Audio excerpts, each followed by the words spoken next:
Ellen Sila Lumenomentielvo, uma estrela brilha essa hora do nosso encontro, pessoal. Sejam bem-vindos a mais um vídeo aqui no canal, mais um vídeo sobre temas polêmicos relativos à história do Brasil, como o vídeo recente que eu fiz sobre o Guia Politicamente Incorreto, que está passando no History. Algumas pessoas que assistiram esse vídeo do Guia Politicamente Incorreto sugeriram, olha, por que você não faz um vídeo também sobre o Brasil Paralelo? Essa série de vídeos na internet, que também tem despertado polêmica sobre a visão um pouco diferente da tradicional sobre a história do Brasil, que o grupo do Brasil Paralelo tem defendido, colocado nos seus vídeos. Então estou seguindo essa sugestão do pessoal que assiste. Vou fazer uma análise aqui do primeiro episódio, do primeiro capítulo, que se chama A Cruz e a Espada, do Brasil Paralelo, tá? Vou deixar o link na descrição, obviamente, para vocês darem uma olhada por vocês mesmos. E esse primeiro vídeo deles fala basicamente sobre as origens da expansão ultramarina portuguesa, né? Por que os portugueses foram para os mares do mundo e acabaram chegando aqui no Brasil. Não tem nada sobre Brasil propriamente, mas é todo esse building up, essa chegada histórica até o nosso território aqui dos portugueses. E essa é uma história basicamente medieval, né?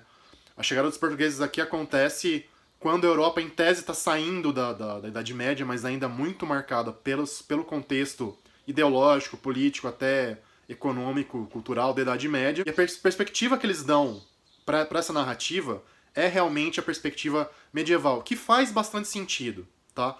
A minha análise barra crítica aqui é a seguinte. Eu acho que tem, como perspectiva, tem coisas muito interessantes no que eles falam, tá?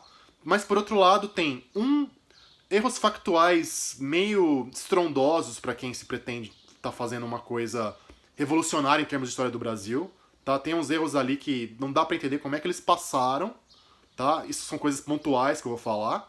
E também, na perspectiva aí grande, no grande quadro que eles tentam mostrar, tem coisas que fazem bastante sentido, tem coisas que estão realmente bem enviesadas e bem incompletas, tá? Então, esse vídeo vai ser basicamente duas coisas. Primeiro, mostrar onde estão esses errinhos que são pontuais, mas que são bem chatos, que atrapalham bastante do ponto de vista histórico o raciocínio deles. E, segundo lugar, falar o que tem de legal, do que faz sentido realmente na narrativa de grande quadro deles e o que tá muito, talvez, enviesado. Eu tô acostumado a cobrir história antiga, história medieval, com alguma frequência ao longo da minha carreira. Acompanho a literatura mais ou menos dessa área bem, então acho que dá pra eu trazer pra vocês uma perspectiva interessante. Então, sem mais delongas, bora lá, vamos nessa.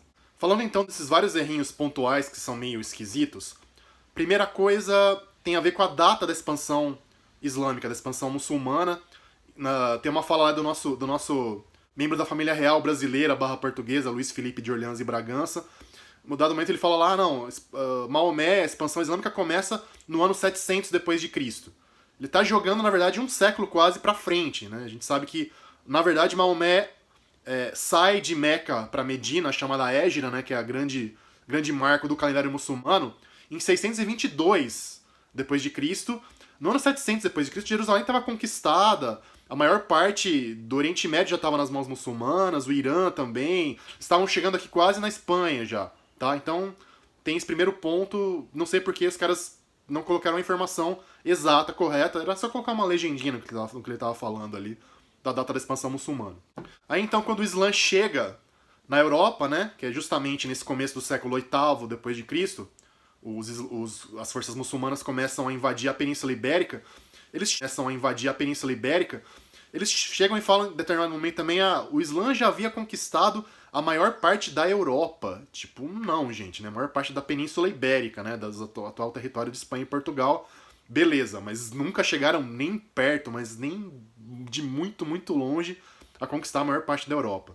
Outra coisa errada, muito interessante, engraçada, na verdade, eu não sei por que eles foram fazer isso. Eles estão falando dos visigodos, né, que era a tribo germânica que veio, provavelmente, originalmente lá da Escandinávia, mas entrou no Império Romano por volta do ano 400 e conquistou a Península Ibérica, um pedacinho da atual França, e formou lá um reino cristão visigodo, né, que foi esse reino que entrou em confronto com os muçulmanos, com os árabes e berberes ali por volta do ano 700. E eu tô falando dos visigodos, eles colocam uma imagem de um gaulês tipo Asterix, o Vercingetorix, que foi o chefe dos povos gauleses que lutaram contra o Júlio César, contra os romanos, no século I a.C., tá? Então a diferença de 700 anos aí é um povo totalmente nada a ver. Não sei se o pessoal teve dificuldade de achar a imagem de Visigodo. Aí botaram o Vercingetorix se rendendo pro Júlio César. Não sei por que esse erro esquisito. Outra coisa interessante, e que tá meio fora de lugar realmente, você vê que pro pessoal do Brasil Paralelo essa mística, essa mítica do cavaleiro cristão é muito importante. Tudo bem, legal. Eu também sou cristão, sou católico, acho a figura do cavaleiro como um mito interessante e tal. Mas eles falam do confronto entre islâmicos e cristãos nessa primeira fase como se fosse uma coisa envolvendo cavaleiros. Não, a instituição da cavalaria é bem mais tardia, é uma coisa que se formaliza mesmo por volta do ano 1000 ali, uns 300 anos depois que os muçulmanos árabes já estão na Península Ibérica. Tá? Então falar nesse contexto de cavaleiros contra guerreiros muçulmanos não faz muito sentido, aliás não faz quase nenhum. Aí eles começam a falar do começo das cruzadas, né? Da origem do movimento das cruzadas para reconquistar Jerusalém e tudo mais.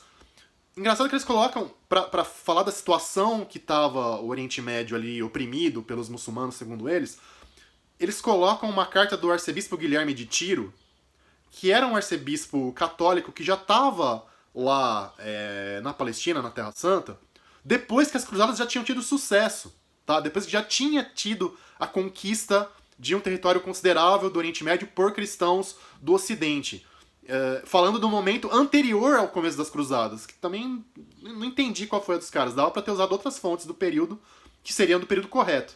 Outra coisa é o seguinte, nas falas do Olavo de Carvalho, inclusive, que é considerado um dos grandes intelectuais dessa nova direita brasileira e tudo mais, ele pode ser, pode não ser, ainda tenho que ler algum livro dele e tal, mas deu pra ver que do ponto de vista factual o Olavo não é a pessoa mais precisa do mundo, pelo contrário.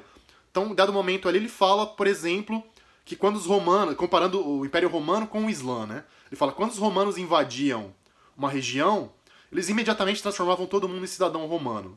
Tipo, não, Olavo, não é isso, tá? Durante a maior parte do domínio imperial romano, a cidadania romana era um negócio, assim, ciumentamente guardado pelos romanos, tá, gente? Só foi estendida a todos os habitantes do Império no ano 212 depois de Cristo pelo imperador Caracalla, tá? Uma lei famosa do Caracalla. Antes disso, praticamente só os habitantes da Itália, de maneira generalizada, que tinham cidadania romana. De resto, era uma honra muito rara e muito cara, e isso é falado inclusive no Novo Testamento cristão, nos Atos dos Apóstolos, por exemplo. O apóstolo Paulo, né, ele tem cidadania romana, segundo os Atos dos Apóstolos, e um próprio centurião romano que captura ele lá fica pasmo de saber, putz, eu tive que pagar uma grana preta para adquirir minha cidadania, porque os romanos recrutavam soldados que não eram cidadãos muitas vezes, e o Paulo fala, não, a minha eu tinha de nascença. E o centurião fica assim, o cara é cidadão romano de nascença. Então era um negócio realmente muito raro, não era essa festa que o Olavo descreve, tá? E de novo, falando da situação dos não muçulmanos no Império Islâmico, tá? No califado, na época era um califado, tinha um califa, o Olavo também derrapa bastante, assim. Ele tem essa descrição muito genérica de grande opressão, que quem não era muçulmano, os cristãos e judeus, no caso, eram cidadãos de segunda classe e tal. Mais ou menos. De fato, os direitos que esses caras tinham eram inferiores aos direitos dos muçulmanos. Eles tinham que pagar uma taxa específica lá, a jizya, que era meio que uma taxa quase de proteção, quase meio de máfia, assim, né?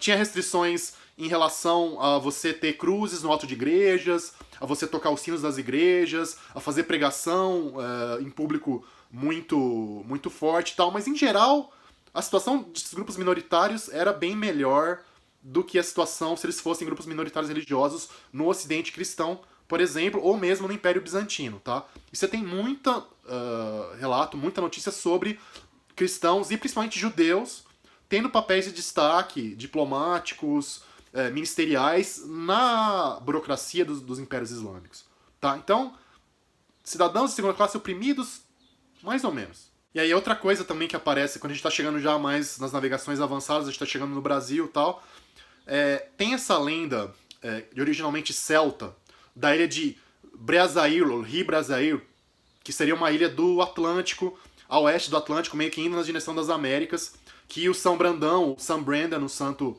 irlandês, teria visitado, segundo certas lendas e tal.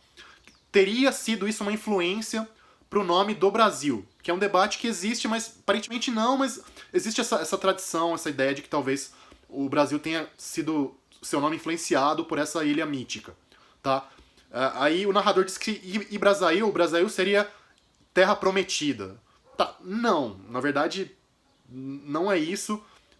Quem estuda irlandês antigo normalmente postula que essa palavra seria referência ao nome de um clã da Irlanda que teria esse nome de Brazail, e que as raízes da palavra seriam uma coisa tipo ou forte, belo, abençoado, tal, mas terra prometida, assim, forçou muito a interpretação, realmente.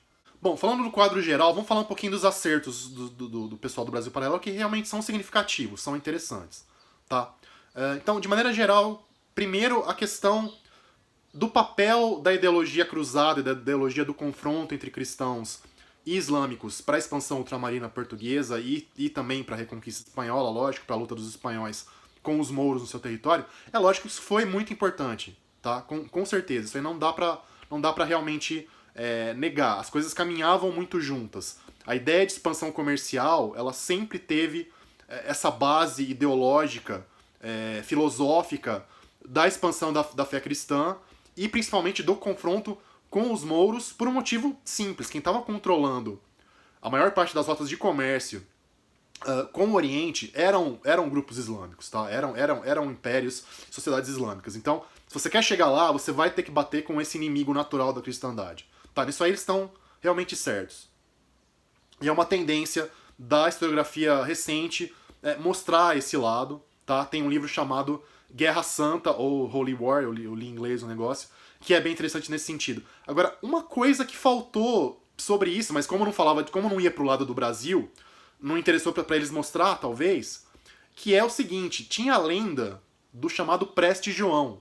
Não sei, para quem não ouviu falar. Preste João seria esse rei ou imperador cristão da região das Índias, que era uma coisa meio genérica para os europeus do Ocidente, assim, poderia ser meio que na Etiópia, ou meio indo para a Índia propriamente dita que a gente conhece hoje e tal. E havia essa ideia de um grande imperador ou rei cristão do Ocidente se aliar com o Preste João, que já estava lá no Oriente mesmo, estava estrategicamente posicionado para ser a grande ponta de lança do contra-ataque cristão contra os muçulmanos, seja na Terra Santa, seja em Jerusalém, seja em outros lugares, tá?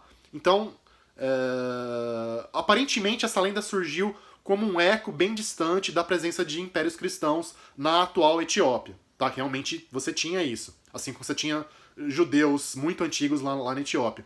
Então, esse ponto parece ter sido muito importante para a expansão portuguesa. Os portugueses estavam loucos para se aliar com o Preste João, chegaram a mandar emissários por terra para a África para tentar localizar o tal Preste João, emissários que chegaram ao Império Etíope Cristão de fato, tá? Mas isso acabou não sendo colocado, eu achei curioso. Seria outro argumento forte em favor da ideia deles mesmo, mas eles não puseram.